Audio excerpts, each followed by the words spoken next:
주보에도 있으니 또 같이 읽으시면 감사하겠습니다.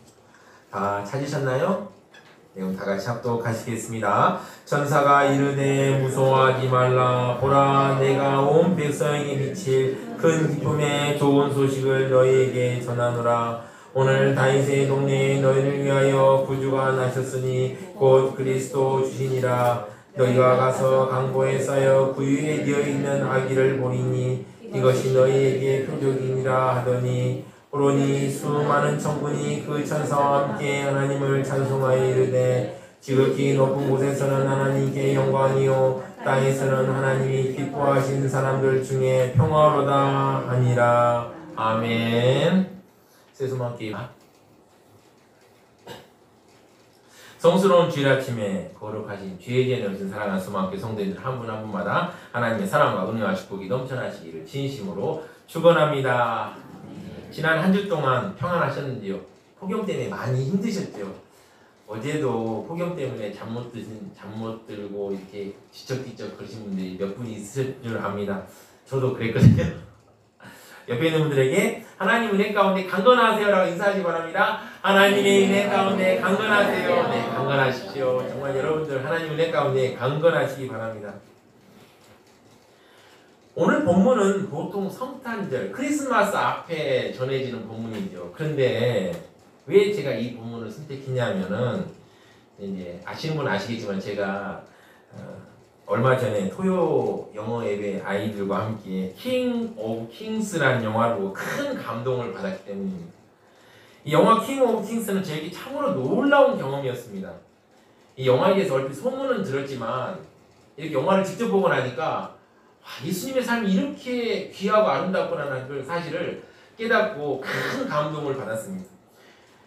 특히 저는 이제 이것도 중요하지만 이 영화를 제작 감독가 장성호 감독이 있는데 이분이 이 영화를 만들기 위해서 고생을 엄청 많이 했다고 그래요.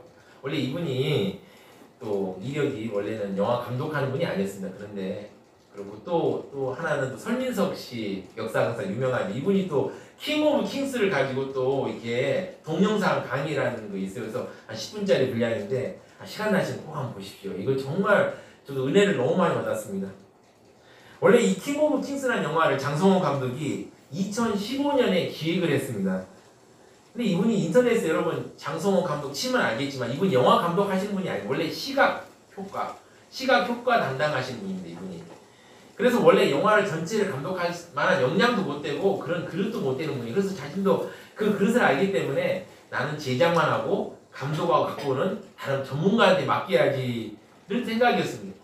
그런데요, 이 전문가한테 맡길 때마다 사고가 터지는 거예요. 안 되고 좌절하고 막 좌초되고 막 이게 어떻게 해보려고 막 하는데 무너지고, 그렇게 10년 동안 고생하다가 하나님의 놀라운 인도하신 가운데 이렇게 만들게 되었다. 이 킹 오브 킹스 영화가 참 저는 장성호 감독 그 간증으로 놀랬던 게 원래는 작년에 개봉되려고 했어요. 작년에 2024년에 개봉을 딱 하고 준비를 하고 있었는데 그때 이제 외주 업체한테 부탁을 했어요. 영상이나 이런 것들 스페인에 있는 어떤 업체에 부탁을 했는데 이분이 이 업체가 사기를 치고 돈만 받고 날라버린 거예요.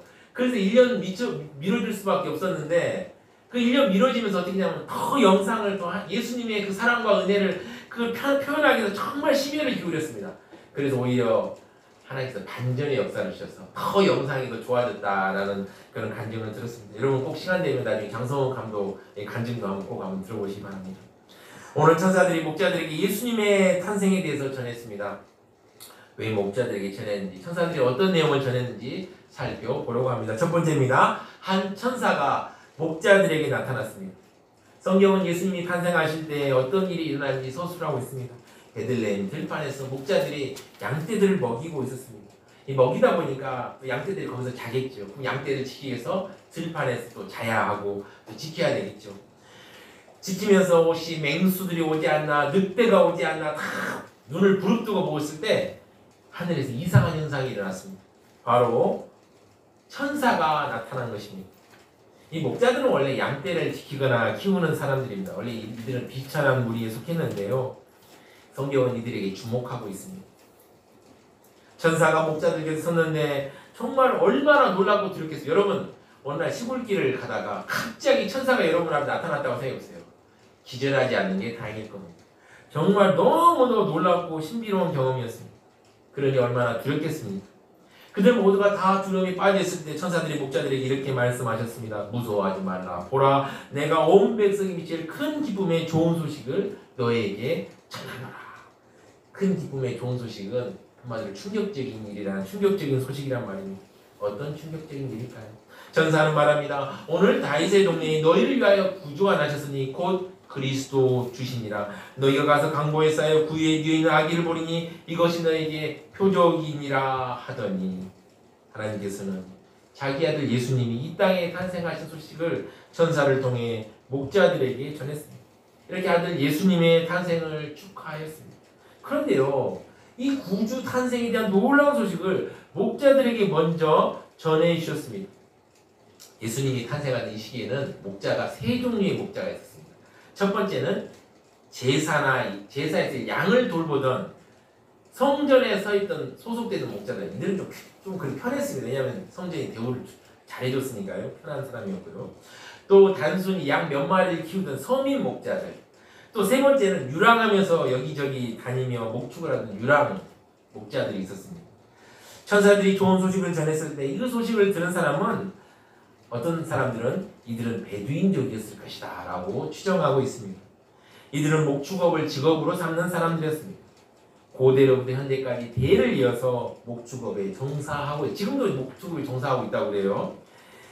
그래서 보면 고대에는 산업이 지금처럼 고도로 발달하지 않았기 때문에 농사를 짓기는 어려운 지역에서 목축을 하는 것이 보편적인 직업이었을 것입니다. 그런데 이 목자들의 평이 당시에 정말 안 좋았습니다. 왜 안 좋았을까요, 여러분? 왜냐하면 이 목자들이 다른 사람 땅에 가서 양떼를 먹이는 일이 빈번했기 때문이에요. 내가 힘들게 곡식 가져놓고 막 이렇게 정을 키워놨는데 그냥 양떼들이 와서 싹쓸이 하는 겁니다. 얼마나 쌍주인 입장에서는 화가 막 엄청나게 모르겠습니까? 이 어떤 목자가 와서 그냥 우리 곡식을 다 가져갔어 말이라는 생각이 막 들겠죠.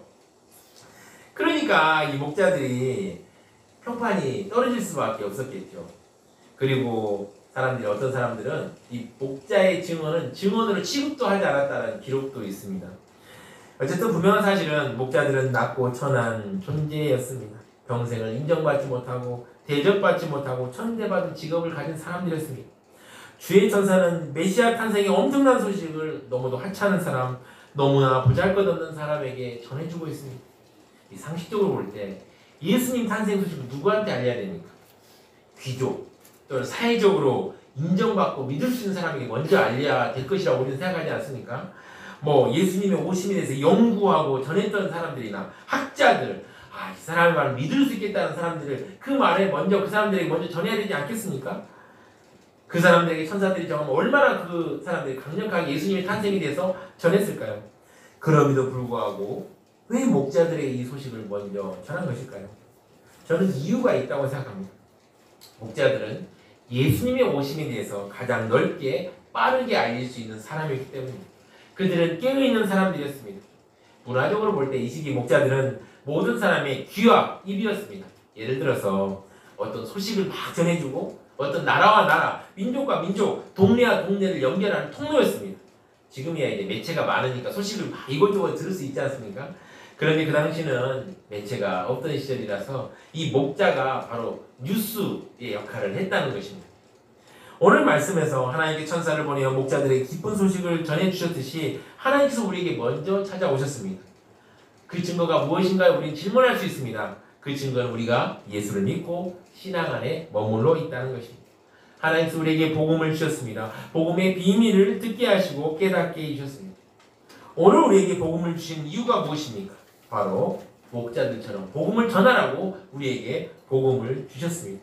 우리도 목자들처럼 복음을 전하기에 힘쓰는 사람들이 되어야 하겠습니다. 두 번째입니다. 천사들은 목자들에게 평화를 전했습니다. 천사들은 목자들에게 예수님께 탄생하신 기쁨의 소식을 전해주신 뒤에 놀라운 일이 일어납니다. 천사가 다 기쁨의 소식을 전하고 나서 천군이 수많은 천군들이 그 천사와 함께 하나님을 찬송했습니다. 이 천군이라는 말은 천사 하나 둘이 아니라 그냥 셀 수 없는 천사들이 막 와서 막 하나님을 찬양했습니다.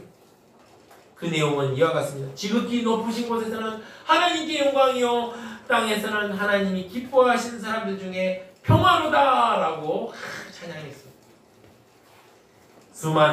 저는 수많은 청군이 예수님의 탄생이 하나님이 기뻐하시는 사람들 중에 평화로다 노래하는 것에 주목합니다. 왜 평화라고 했을까요? 당시 이스라엘 백성들은 로마의 압제에서 신음하고 있었습니다. 우리 일제 식민 통치와 똑같죠. 그렇게 압제당하는 상황이 있었습니다. 그래서 이스라엘 사람들은요, 로마의 식민지에 벗어나기를 크게 바라고 있었고, 이스라엘 백성들은 우리를 구원할 구원자를 바라고 있었습니다. 그래서 이들의 기도에 응답하려면 평화보다는 구원 또는 승리를 강조해야 합니다. 그런데 하나님이 보낸 수많은 천사들은 평화를 강조합니다. 왜 평화를 강조할까요? 여러분, 그건 예수님이 평화의 왕이시기 때문입니다. 천사들은 평화의 왕이 오심을 전했습니다. 우리들이 평화를 만들어낼 수 있다고 생각합니다. 그렇죠. 평화를 만들기 원합니까? 막 군사 동맹 기구를 만들고요, 또 무기를 사고요, 막 군사 훈련을 시키고, 막 여러분이 지켜야 됩니다라고 얘기하고 있고, 또 막 여러 나라들과 동맹을 맺어서 우리나라가 어려울 때 너희가 도와주고, 너희가 어려울 때 우리가 도와줄게라고 이렇게 든든하게 서면 평화가 있을 것이라고 생각합니다. 그러나 찬찬히 따지고 보면 진정한 평화는 사람이 만들어낼 수 없습니다.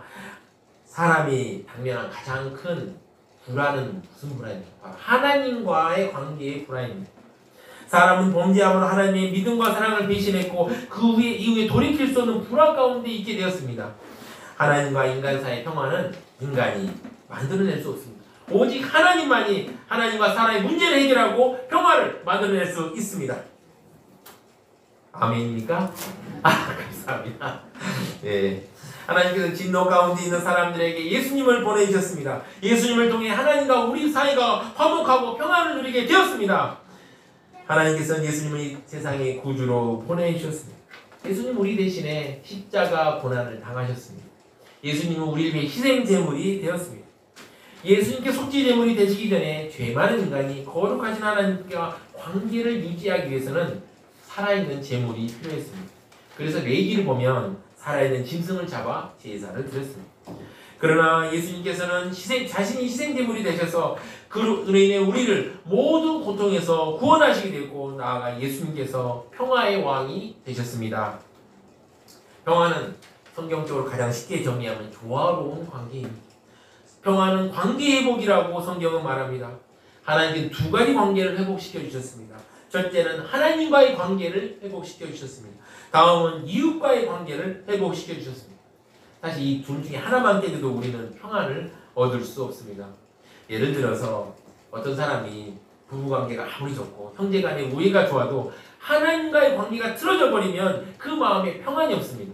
속 모르는 사람이 보면 아이고 저 부부는 인기 부부야, 행복한 가정이야 라고 말할 수 있습니다.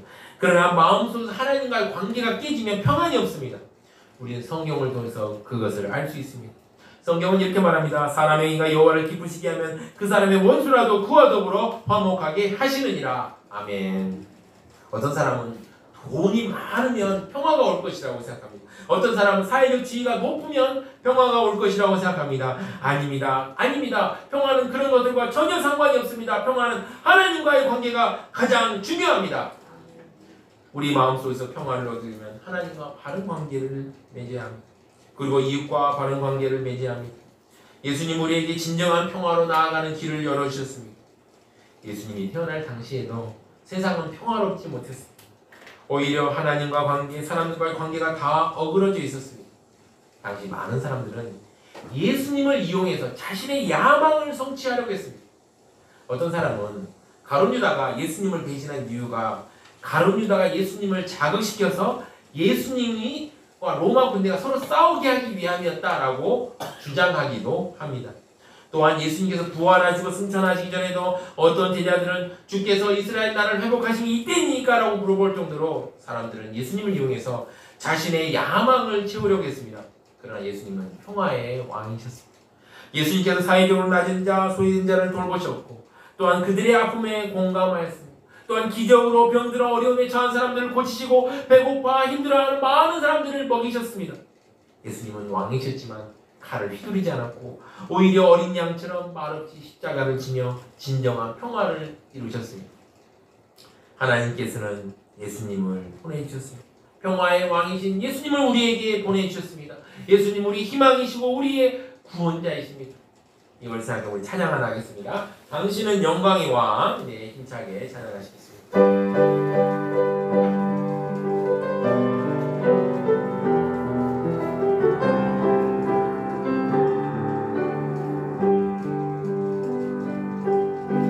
당신은 영광의 왕, 당신은 평강의 왕,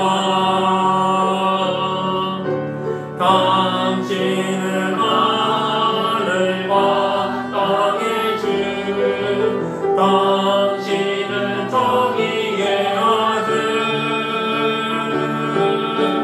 천사가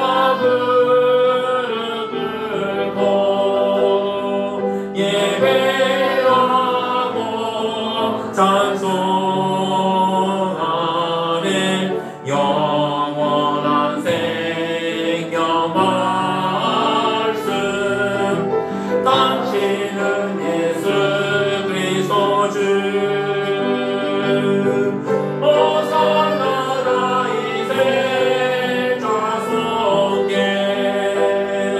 호산나 불러온 주의 왕 높은 하늘에 영광을 예수 주 대신 호산나 다윗의 자손께 호산나 다윗의 자손께 호산나 불러온 주의 왕 높은 하늘에 영광을 예수 주 메시아네. 아멘. 세 번째입니다. 예수님을 우리의 평화의 왕으로 받아들입시다. 아멘. 네, PPT가 너무 빨리 넘어가네요. 예수님께서는 힘으로 이스라엘 나라를 회복하고자 한 제자들에게 이렇게 말씀하셨습니다.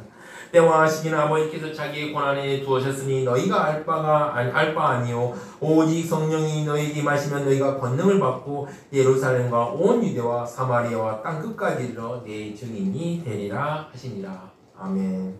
예수님께서 이 땅에 진정한 평화의 왕으로 오셨습니다. 예수님께서는 평화의 왕으로 이 땅에 오셨고 하나님과 사람 사이에 평화를 주시고 진정한 화평을 주셨습니다. 예수님은 죄와 불순종으로 말미암아 하나님과 원수된 인간과 하나님과의 화평을 주신 구원자이셨습니다.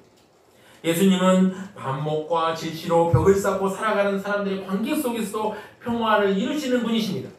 예수님은 염려와 격심한 혼란 가운데 살아가고 있는 우리들에게 평화를 이루어주시는 분이십니다. 예수님은 지극히 낮은 자까지 낮아지셨습니다. 누가복음 2장 12절에 너희가 가서 강보에 쌓여 구유에 되어있는 아기를 보리니 이것이 너에게 표적이니라 하더니라고 하셨습니다.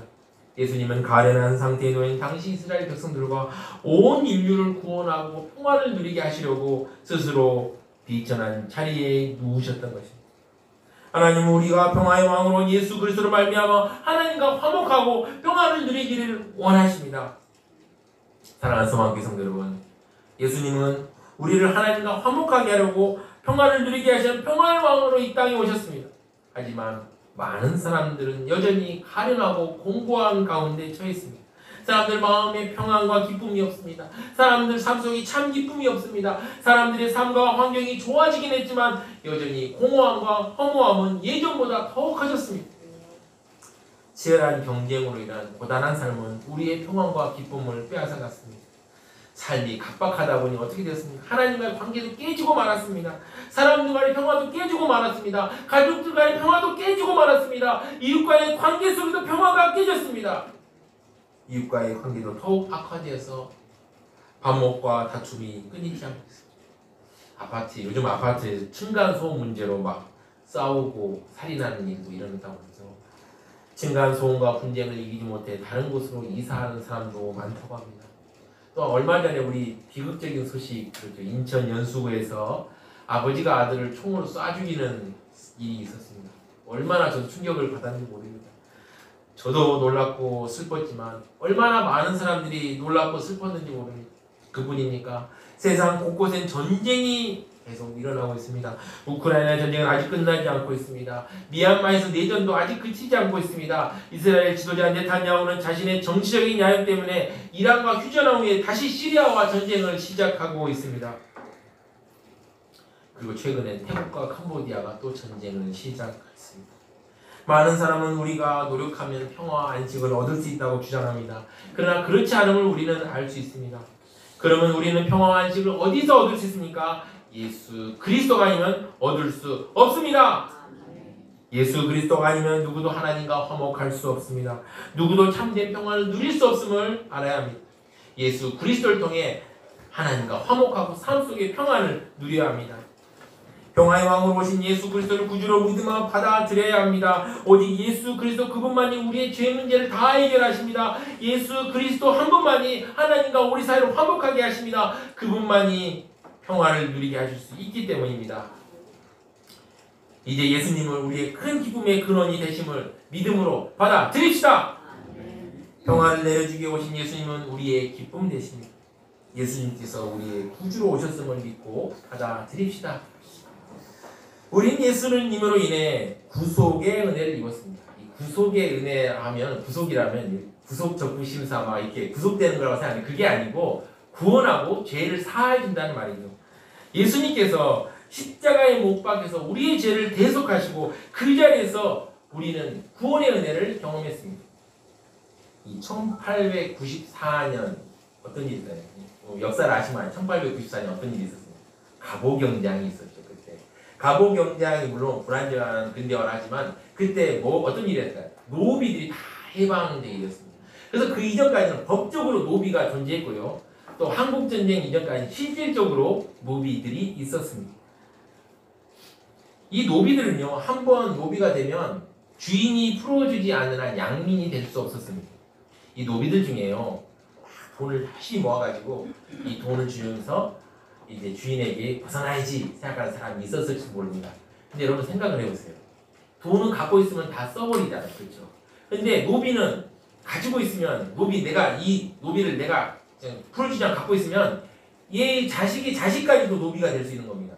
주인이 풀어주겠습니까? 풀어주죠. 풀어주지 않습니다. 그래서 이 노비들이 방법을 찾는데 그 방법이 뭐냐면 바로 여기 나온 대속이라는 방법입니다. 이 대속이라는 말이 사실 조선시대 법률 용어입니다. 그럼 이 대속이만 무엇의 준말이냐? 보시면 대구속신의 준말입니다. 대구속신이란 뭔 말이냐면 이 구라는 그게 노비는 사람으로 취급하지 않기 때문에 이 구자를 썼습니다. 즉 너 대신 다른 사람을 노비로 세우고 네가 양민이 되어라 하는 말입니다. 예를 들면 30대 남자가 있습니다. 이 사람이 노비에서 해방되고 싶습니다. 이 주인에게 말합니다. 내가 돈을 줄 테니 노비에서 해방되게 해주십시오. 주인이 말을 듣겠습니까? 안 듣습니다. 그러니까 나랑 나이도 비슷하고 체격도 비슷하고 괜찮습니다. 이 사람을 대신 노비로 세우시고 나를 풀어주세요 라고 할 때 주인이 그래 풀어준다 라고 할 때 바로 이게 대구속신이라고 이 말을 줄여서 대속이라고 말하는 것입니다. 여러분 대속의 은혜를 받은 노비는 얼마나 기쁘겠습니까? 나는 정말 이제 그 노비에서 벗어나서 이제 새로운 자유의 인생을 살게 되었다. 얼마나 좋겠습니까? 그리고 또한 나 대신 종으로 들어간 그 사람에게 얼마나 감사하겠습니까? 아마 그럴 겁니다. 내가 너의 은혜를 내가 잊지 않겠다. 내가 정말 양민이 돼서 잘 살면 꼭 보답하겠다라고 얘기하고 또 다짐했을 것입니다. 예수님의 대속의 은혜는 이보다 더한 것입니다. 예수님께서 나를 구원하시고 평화를 누리게 하시려고 비천한 자리에 낮아지시고 우리 대신에 고난을 받으셨습니다. 얼마나 놀라운 일입니까? 얼마나 감사한 일입니까? 주님의 이 사랑, 주님의 은혜를 생각하고 우리 찬양 하나 했으면 좋겠는데요. 주는 평화, 이거 찬양하시겠습니다.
영원하리라. 주가 돌보시니 주는 평화 우리의 평화 영원하리라. 주가 돌보시니 주는 평화 우리의 평화. 아멘. 사랑하는 소망교회 성도 여러분, 믿음은 평화의 왕이신 예수 그리스도를 나의 구주로 받아들이는 것입니다. 내 삶의 주인으로 받아들이는 것입니다. 평화의 왕이신 예수님을 받아들인 사람은 복 있는 사람입니다. 왜냐하면 하나님과 화목하고 평안을 누릴 수 있기 때문입니다. 왜냐하면 삶 속에 큰 기쁨을 얻게 되기 때문입니다. 왜냐하면 사람들과도 평화할 수 있기 때문입니다. 예수님이 주시는 참된 평화를 누리려면 예수 그리스도를 내 삶의 모든 영역에 평화의 왕으로 모셔드려야 합니다. 여러분의 마음에 예수 그리스도를 평화의 왕으로 모셔드리십시오. 예수님께서 여러분의 마음과 생각을 다스리게 하십시오. 불안하고 낙심될 때, 지칠 때 평화의 왕으로 모시십시오. 예수님께서 여러분의 마음을 다스리시면 예수님의 평안이 넘칠 것입니다. 여러분의 가정에 예수님의 평화의 왕으로 모셔드리십시오. 가족관계, 건강, 물질, 자녀 앞날을 예수님이 다스리게 하십시오. 그러면 평화가 넘칠 것입니다. 또한 직장과 일터에서 예수님을 평화의 왕으로 모셔드리십시오. 여러분의 직장과 일터가 평안과 기쁨이 넘치는 복된 장소가 될 것입니다. 오늘 이 말씀을 듣고 평화의 왕으로 오신 예수 그리스도를 마음의 문을 열고 받아들이고 영접하십시오. 하나님의 관계와 이웃과의 관계가 회복이 되어 평화의 삶을 누리며 살 것입니다. 우리 모두는 평화의 기쁨을 누리게 될 것입니다. 여러분의 삶은 계속 용서와 화평과 사랑이 넘쳐나는 삶을 누리게 될 것입니다. 날마다 평화를 맛보며 누리며 살게 될 것입니다. 하나님께 주시는 평화를 누리며 승리하시는 아름다운 삶을 사시는 사랑하는 소망교회 성도님 되시길 진심으로 축원합니다. 다 같이 합심 기도하시겠습니다.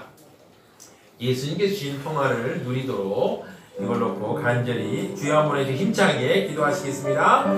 주여, 주님 감사합니다. 우리가 예수님께 주시는 평화를 누리도록 주여 은혜를 내려 주시옵소서. 우리를 불쌍히 여기시고 아버지 우리를 긍휼히 여기소서.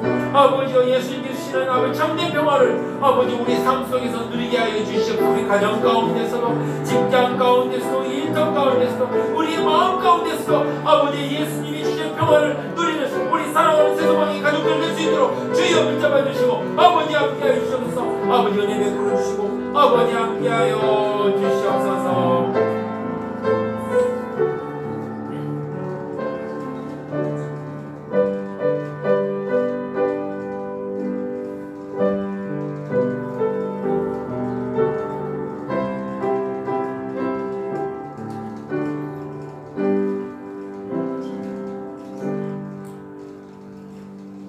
참으로 부족하고 연약한 우리들에게 은혜 내려주시는 하나님 아버지, 오늘 말씀을 통해서 우리가 예수님께 주시는 평화를 누림을 알게 하시니 감사합니다. 우리가 예수님께 주신 평화를 온전히 누리도록 우리의 삶을 인도하여 주시고 우리의 발걸음을 인도하여 주시옵소서. 이 모든 말씀 우리 주 예수 그리스도의 이름으로 기도드립니다. 아멘.